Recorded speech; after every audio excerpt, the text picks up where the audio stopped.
So please sit in cross-legged posture, giving your body a firm, stable base.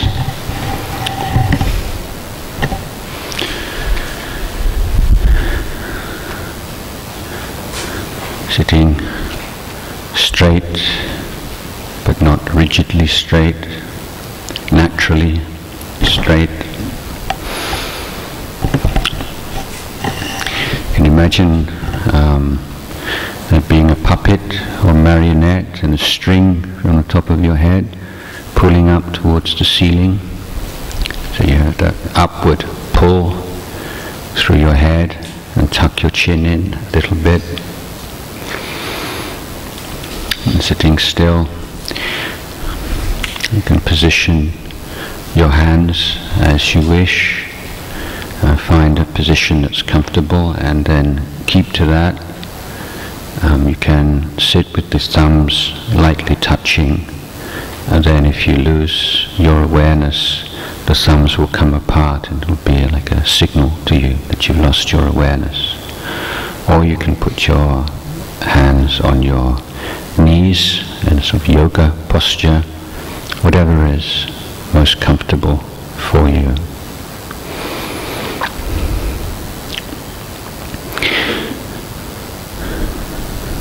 And the only way that we can deal with negative emotions, or even to register that we have negative emotions, even to understand the concept of defilement, negative emotion, you have to be willing to look at your mind, look directly at your mind. And this is what meditation techniques are designed to do, enable you to come face to face with your own nature, with your own mind, without the usual distractions.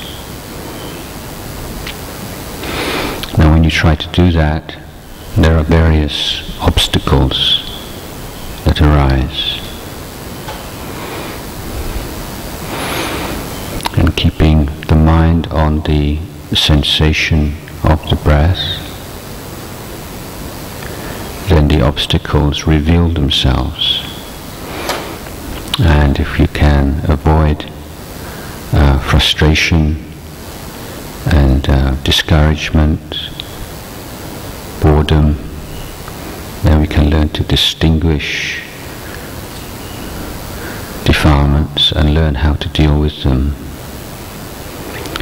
But already in our habitual emotional reaction to the difficulties of meditation, we're already learning something important about our minds and how they work. You want to be mindful of your breath. So what happens when you can't do it very easily? If you give up after a few breaths, then you're getting a very important lesson, because if you give up when you can't be mindful of your breath, you probably give up in many other areas of your life that you're not very successful at. If you're not successful and you get angry and frustrated, that's probably the pattern that occurs in other areas of your life. If you get bored and want to just forget and try and get the time to pass as quickly as you can by thinking of something else, then that's probably what you do in other areas of your life. So in the meditation, it's like you're putting your whole life under the microscope. You're revealing to yourself all your conditioned habits and your blind spots and your weak spots. If you're sincere about meditation, you can't lie to yourself anymore, or so easily. You see how you create suffering for yourself moment by moment. And this very simple technique of trying to sustain attention on the breath reveals this to you.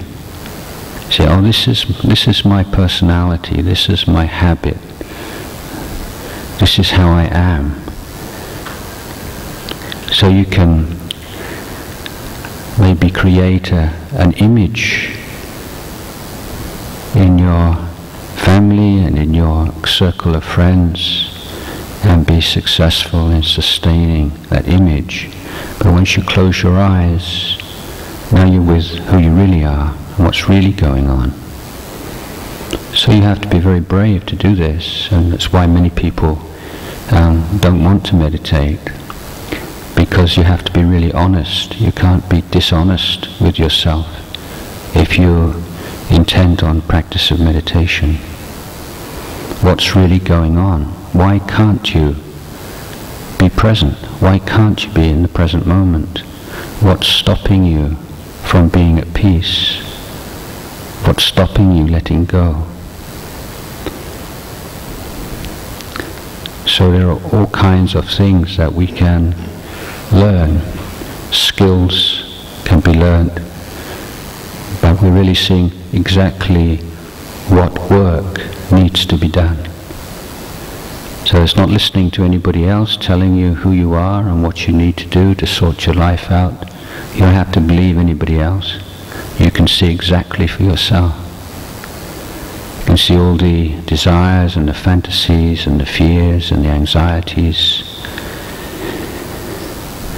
the restlessness, the distraction, the addiction to information, to stimulation.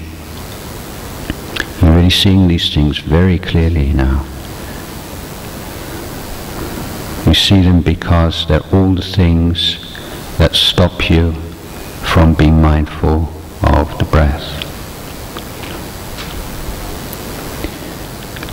And sustaining attention on the breath with perseverance and patience and firmness and confidence that it's a worthwhile thing to do.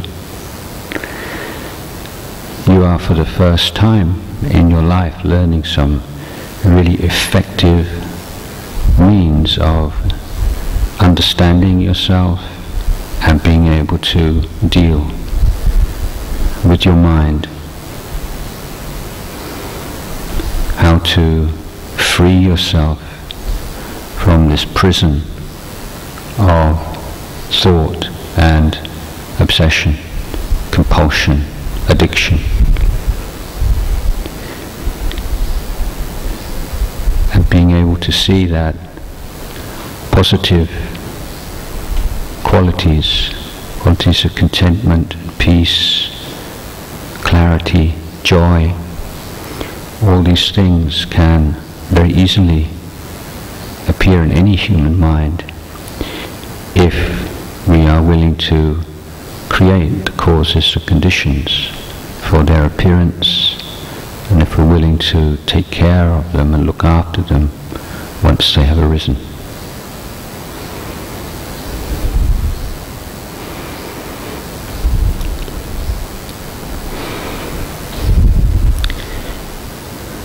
So if you're feeling a little bit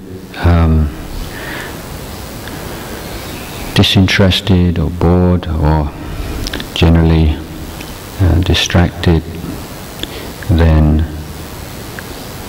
that's what you have to deal with. That's your meditation right now.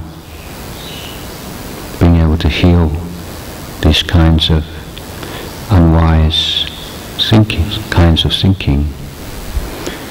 Finding a way to motivate yourself, not expecting motivation from outside of yourself.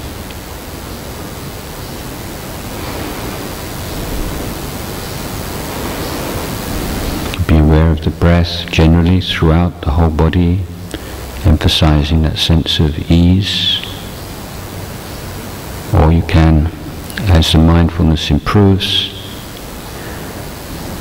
be aware of the sensation of the breath at one particular point, for instance at the tip of the nose, to help your mind to be with the breath without a gap, without forgetting. use the counting technique, or you can use a mantra. For instance, on the in-breath you can use the word Ru, and the out-breath Dun. So taking that phrase which expresses the meditating mind, Dun Ru, so on the in-breath is Ru and on the out-breath is Dun. We can simply be awake and aware of the sensation of each breath, starting again, just taking one breath as your goal, sustaining attention, awareness, wakefulness for the whole duration of an in-breath and an out-breath. If you're feeling sleepy and dull, then apply that technique of imagining bright light, imagining the breath coming in and out as being a vessel of light, bringing light in to the body, and on the out-breath spreading that light out through every area of your body and outwards in all directions.